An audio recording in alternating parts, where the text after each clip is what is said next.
आप सभी का स्वागत है आपके अपने YouTube चैनल ब्रह्माक्षर पर। हम डिस्कस कर रहे हैं most important question of GK, जिसमें हम टॉप 30 क्वेश्चन हर वीडियो में डिस्कस करते हैं। ये हमारा इस सीरीज़ का जो है 6th पार्ट है। इससे पहले अगर आपने इसके 5 पार्ट नहीं देखे तो उन्हें ज़रूर देखें, उनके लिंक आपको डिस्क्रिप्शन में मिल जाएंगे। अन्यथा आप प्लेलिस्ट चैनल की प्लेलिस्ट में जाकर के भी देख सकते हैं। और अगर आप चैनल पर नए हैं तो चैनल को ज़रूर सब्सक्राइब कर लें, साथ में जो है बेल आइकन दबाना ना भूलें, ताकि आपको आने वाली हर वीडियो की नोटिफिकेशन मिलती रहे। तो आइए आज के इस क्वेश्चन को शुरू करते हैं। इसमें पहला क्वेश्चन है हमारे पास, देखिए ये हिंदी और इंग्लिश दोनों में रहने वाला है। जिसको इंग्लिश में सही स्टेबल रहता है वो इंग्लिश में क्वेश्चन पढ़ के उसका आंसर देख सकता है, और जिसको हिंदी में सही लगता है वो हिंदी में देख सकता है।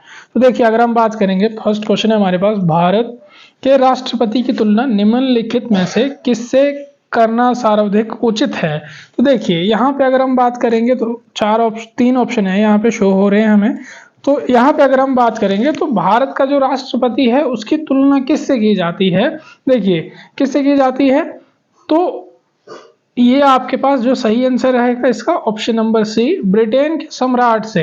देखिए जैसी स्थिति ब्रिटेन के सम्राट की होती है, सम्राट की या सम्राज्ञी की होती है, वैसे ही भारत में जो है राष्ट्रपति की स्थिति होती है। ठीक है, इंग्लैंड में भी नाम मात्र की कार्यपालिका है और भारत में भी उसका वही हिसाब चलता है। इसके अलावा दूसरा क्वेश्चन है हमारे पास, देखिए क्वेश्चन नंबर 2 है, भारत में कार्यपालिका का अध्यक्ष कौन होता है। तो देखिए अगर हम बात करेंगे भारत में कार्यपालिका के अध्यक्ष की, देखिए बेशक नाम मात्र की कार्यपालिका होती है, लेकिन जो भी काम होते हैं वो किसके नाम पर होते हैं, राष्ट्रपति के नाम पर होते हैं। तो यहाँ पे जो आपकी मेन एग्जीक्यूटिव रहती है वो कौन रहता है, प्रेसिडेंट ऑफ इंडिया। तो यहाँ पे आपका जो सही आंसर रहेगा वो ऑप्शन नंबर ए जो है सही आंसर रहने वाला है।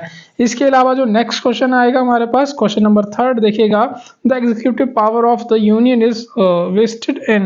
देखिए अगर हम बात करेंगे संघ की कार्यपालिका शक्तियां निहित हैं किसमें, तो देखिए आपके पास 4 ऑप्शन है और इसमें से जो सही आंसर रहेगा आपका वो क्या रहेगा, ऑप्शन नंबर बी जो है यहाँ पे सही आंसर रहने वाला है। इसके अलावा नेक्स्ट क्वेश्चन है क्वेश्चन नंबर 4, भारत का राष्ट्रपति। देखिए बहुत इंपॉर्टेंट क्वेश्चन है, राज्य का प्रधान है, राज्य का प्रधान नहीं है, केवल सरकार का प्रधान है। राज्य और सरकार दोनों का प्रधान है। तो भारत का जो राष्ट्रपति, यहाँ पे राज्य मतलब जो हमारे भारत के 28 राज्य हैं उनकी बात नहीं की जा रही है, पॉलिटिकल साइंस की लैंग्वेज में राज्य माने देश की बात की जा रही है। तो यहाँ पे आपने ये चीज ध्यान रखनी है। तो मतलब देश का प्रधान होता है राष्ट्रपति या देश का प्रधान नहीं होता है। तो देखिए यहाँ पे आपका जो सही आंसर रहेगा वो क्या रहेगा, ऑप्शन नंबर ए जो है सही आंसर रहने वाला है।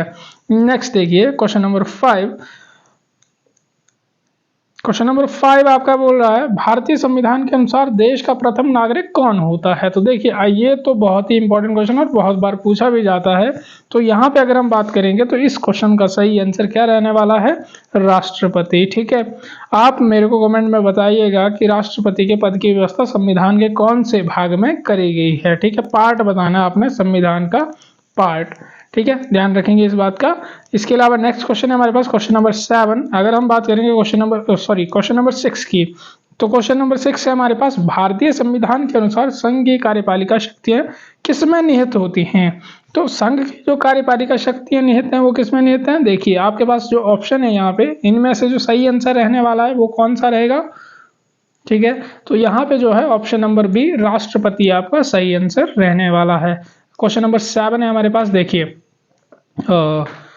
भारतीय संविधान के अनुसार देश की तीनों सेनाओं का अध्यक्ष सुप्रीम कमांडर कौन होता है। तो देखिए कौन होता है भाई, उपराष्ट्रपति, राष्ट्रपति, थल सेना अध्यक्ष, फील्ड मार्शल। तो देखिए सुप्रीम कमांडर कौन होता है, राष्ट्रपति।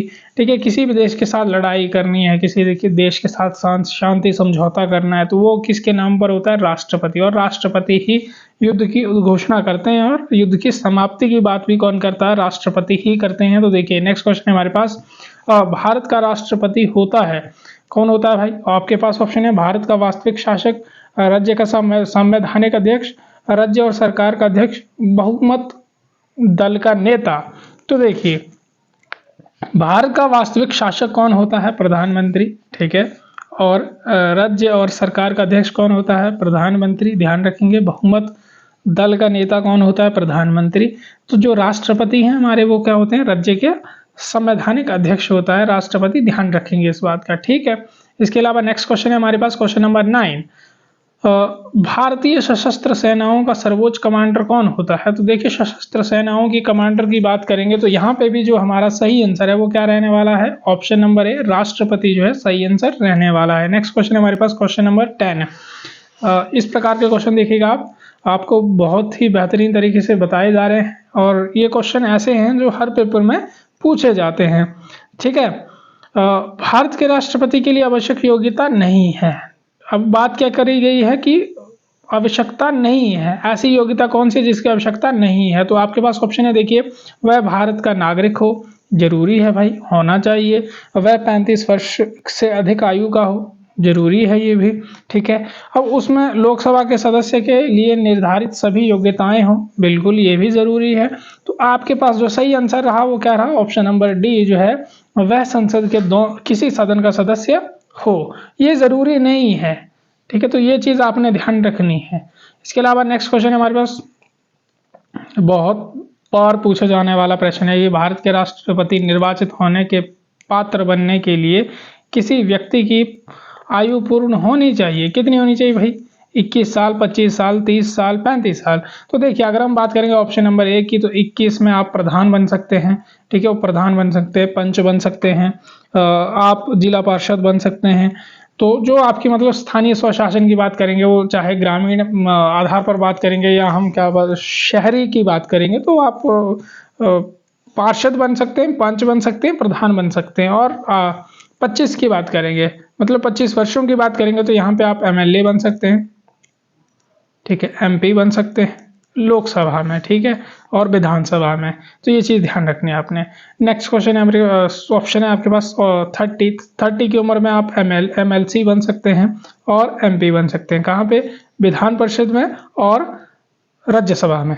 आपके पास राष्ट्रपति बनने के लिए कितनी आयु कंप्लीट होनी चाहिए? 35 साल। तो ये चीज़ आपने ध्यान में रखनी है। नेक्स्ट क्वेश्चन है हमारे पास, देखिए, राष्ट्रपति के पद के उम्मीदवार के लिए अधिकतम आयु सीमा होनी चाहिए। तो देखिए कितनी होनी चाहिए भाई? एक एज लिमिट रखी गई है। जैसे अगर हम बात करेंगे 65 वर्ष की, तो ये आपकी जो है सुप्रीम कोर्ट के न्यायाधीशों की लास्ट एज होती है। यहाँ से मतलब 65 वर्ष के बाद उनको रिटायर कर दिया जाता है। लेकिन राष्ट्रपति की बात करेंगे, नेताओं की बात करेंगे, तो इनके लिए किसी भी आयु सीमा का निर्धारण नहीं किया है। ये कभी भी जब तक मतलब इनका मन चाहे तब तक ये इन पोस्टों पर रह सकते हैं। लेकिन एक मिनिमम एज इनकी जो है डिस्क्राइब की गई है, लेकिन मैक्सिमम एज की बात नहीं करी गई है। नेक्स्ट क्वेश्चन है हमारे पास,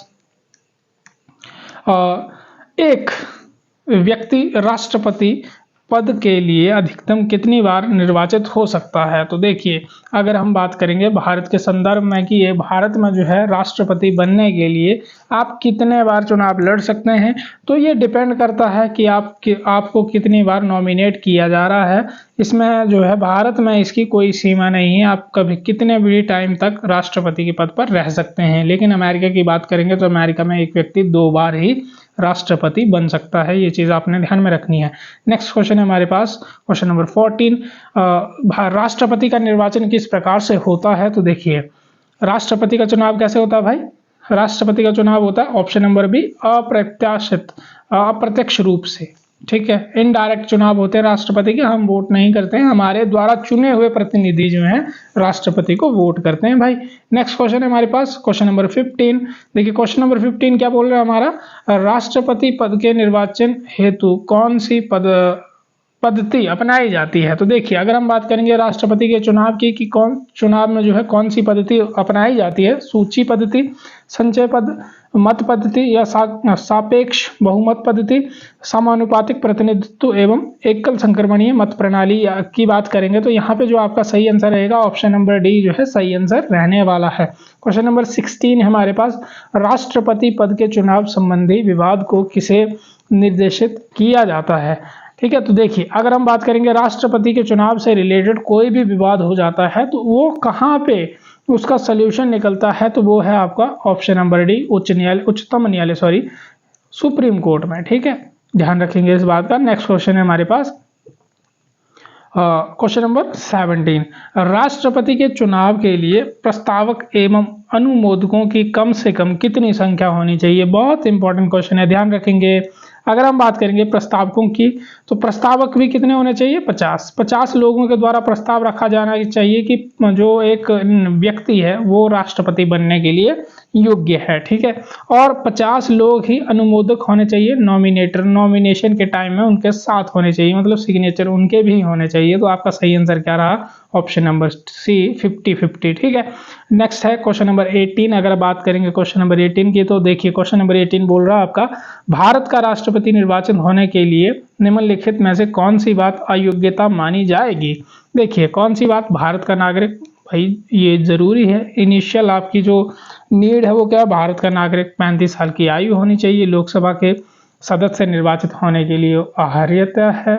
और ऑप्शन नंबर डी क्या बोल रहा है हमारा, ऑप्शन नंबर डी बोल रहा है कि कोई लाभ का पद ग्रहण किए हुए ना हो। तो देखिए ये जो है यहाँ पे आपका सही आंसर क्या रहेगा, ऑप्शन नंबर डी, कि कोई लाभ का पद ग्रहण किए हुए ना हो, ठीक है। मतलब एमपी है, एमएलए है या राज्यपाल है तो वो इस चुनाव को लड़ सकते हैं, लेकिन अगर किसी सरकारी नौकरी पर हैं, चाहे वो मतलब किसी भी सरकारी नौकरी पर हैं, तो वहाँ पे वो उस पद को त्यागने के बाद जो है राष्ट्रपति के इलेक्शन को लड़ सकते हैं, अन्यथा नहीं लड़ सकते हैं। नेक्स्ट क्वेश्चन है हमारे पास, क्वेश्चन नंबर 19 बोल रहा है आपका, भारत में राष्ट्रपति का चुनाव किया जाता है, ठीक है। भारत में राष्ट्रपति का चुनाव किया जाता है निर्वाचन, प्रत्यक्ष निर्वाचन द्वारा, एकल हस्तांतरित मत पद्धति द्वारा, अनुपातिक मत प्रणाली द्वारा, या आपका खुला बैलेट प्रणाली द्वारा। तो अगर हम बात करेंगे ऑप्शन क्वेश्चन नंबर 19 की, तो यहाँ का जो सही आंसर है वो क्या रहेगा आपका, ऑप्शन नंबर बी, एकल हस्तांतरित मत पद्धति द्वारा जो है ये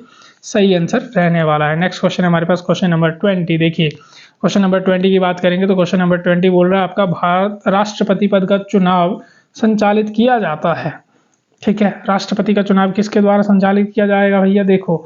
और यहाँ पे जो है सही आंसर क्या रहेगा, यहाँ पे हमारा सही आंसर रहेगा निर्वाचन आयोग, ठीक है। निर्वाचन आयोग के द्वारा किया जाएगा भाई, ध्यान रखेंगे इस बात का। क्वेश्चन नंबर 21 देख लीजिएगा। क्वेश्चन नंबर 21 बोल रहा है हमारा, भारत में किसके चुनाव में अनुपातिक प्रतिनिधित्व चुनाव प्रणाली अपनाई जाती है। तो देखिए ये तो हम आगे से पढ़ते आ रहे हैं, तो इसका सही आंसर रहने वाला है आपका ऑप्शन नंबर डी, राष्ट्रपति, ठीक है। नेक्स्ट क्वेश्चन है हमारे पास क्वेश्चन नंबर 22। अगर बात करेंगे क्वेश्चन नंबर 22 की, तो देखिए राष्ट्रपति चुनाव संबंधी मामले किसके पास भेजे जाते हैं। तो ये क्वेश्चन भी हमने डिस्कस कर लिया है, इसका सही आंसर रहने वाला है ऑप्शन नंबर सी, उच्चतम न्यायालय। नेक्स्ट क्वेश्चन है हमारे पास क्वेश्चन नंबर 23, किस अनुच्छेद के तहत राष्ट्रपति तथा उपराष्ट्रपति के निर्वाचन से संबंधित विवादों का निर्णय उच्चतम न्यायालय द्वारा करने का प्रावधान संविधान में किया गया है। देखिए ये तो हमें पता है कि राष्ट्रपति के निर्वाचन से संबंधित या उपराष्ट्रपति के निर्वाचन से संबंधित जो मामले होंगे वो उनका जो निपटारा किया जाएगा वो कहाँ किया जाएगा, सुप्रीम कोर्ट में किया जाएगा। लेकिन कौन से आर्टिकल के थ्रू ये जो व्यवस्था की गई है वो चीज़ देखिएगा, तो क्वेश्चन नंबर 23 का जो आंसर रहने वाला है वो क्या रहेगा, ऑप्शन नंबर डी, आर्टिकल 71 के तहत। नेक्स्ट क्वेश्चन है हमारे पास, देखिए राष्ट्रपति पद के उम्मीदवारों को चुनाव प्रचार हेतु कितना समय मिलता है। बहुत इंपॉर्टेंट क्वेश्चन है, बहुत इंपॉर्टेंट क्वेश्चन है, ध्यान रखिएगा। तो यहाँ पे जो सही आंसर रहेगा वो क्या रहेगा, ऑप्शन नंबर बी, 2 सप्ताह का टाइम मिलता है, ठीक है। ध्यान रखेंगे राष्ट्रपति बनने के लिए जो है, अगर आपने प्रचार प्रसार करना है, खुद के लिए वोट वगैरह मांगने हैं, तो आपको सिर्फ कितना टाइम मिलेगा, only on 2 week 14 days. Next question है हमारे पास क्वेश्चन नंबर 25, भारत के राष्ट्रपति का चुनाव कितने वर्षों के लिए होता है। तो देखिए बहुत ही महत्वपूर्ण प्रश्न है। यहाँ पे भारत के राष्ट्रपति के चुनाव की बात करेंगे तो कितने वर्षों के लिए होता है, 5 वर्षों के लिए, 6 वर्षों के लिए होता है आपका राज्यसभा के सदस्यों का चुनाव, और 4 वर्षों के लिए जो है चुने जाते हैं अमेरिका के, यूएसए के प्रेसिडेंट। इन प्रेजेंट टाइम जो है यूएसए के प्रेसिडेंट कौन है, जो बिडेन। आपने मुझे कमेंट में बताना है कि who is the vice president of America, ठीक है। बहुत इंपॉर्टेंट क्वेश्चन है, कमेंट में जरूर बताइएगा। नेक्स्ट क्वेश्चन है 26 क्या बोल रहा है आपका, किस अनुच्छेद के तहत राष्ट्रपति अपने पद ग्रहण करने की तिथि से 5 वर्ष की अवधि तक अपने पद पर बना रहता है, ठीक है। कौन सा अनुच्छेद, मतलब उनके पद ग्रहण के समय से 5 वर्ष तक की पद अवधि के लिए उनको ये पावर देता है। तो देखिए क्वेश्चन नंबर 26 क्या बोल रहा है आपका, इसका जो सही आंसर रहने वाला है वो क्या रहेगा, ऑप्शन नंबर बी, आर्टिकल 56 अनुच्छेद 56 के तहत राष्ट्रपति को ये पावर मिली हुई है। नेक्स्ट क्वेश्चन है हमारे पास क्वेश्चन नंबर 27 की बात करेंगे तो देखिए पढ़िएगा क्वेश्चन।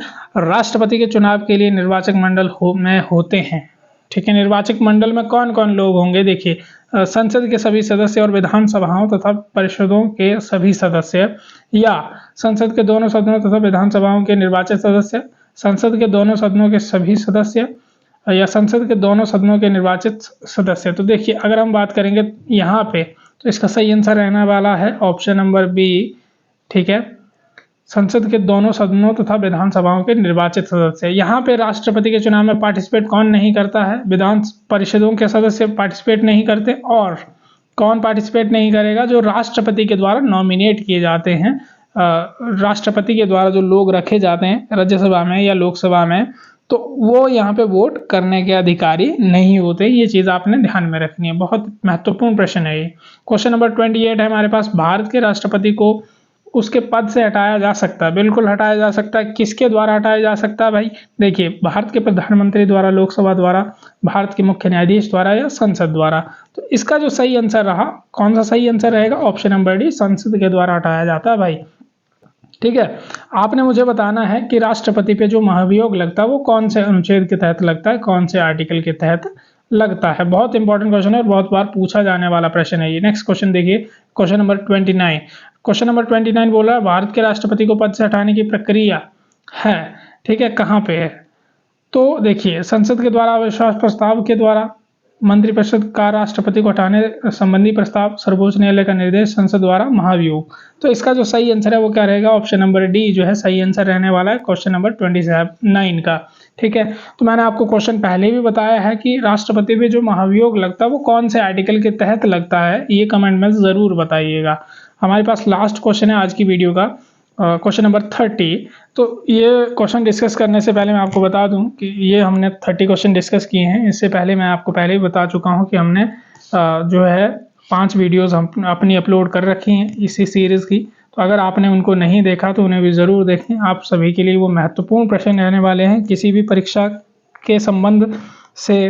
तो देखिए अगर हम बात करेंगे क्वेश्चन नंबर 30 की, तो यहाँ पे बोल रहा है आपका संविधान के उल्लंघन के लिए राष्ट्रपति के विरुद्ध अभियोग कार्यवाही किसमें शुरू की जा सकती है। तो मतलब कहाँ पे शुरू होगी, ठीक है, लोकसभा में, राज्यसभा में, संसद के किसी भी सदन में, या उच्च न्यायालय में, उच्चतम न्यायालय में, ठीक है। तो यहाँ पे जो आपका सही आंसर रहेगा वो क्या रहेगा, ऑप्शन नंबर सी जो है, संसद के किसी भी सदन के द्वारा राष्ट्रपति में महाभियोग की प्रक्रिया शुरू करवाई जा सकती है।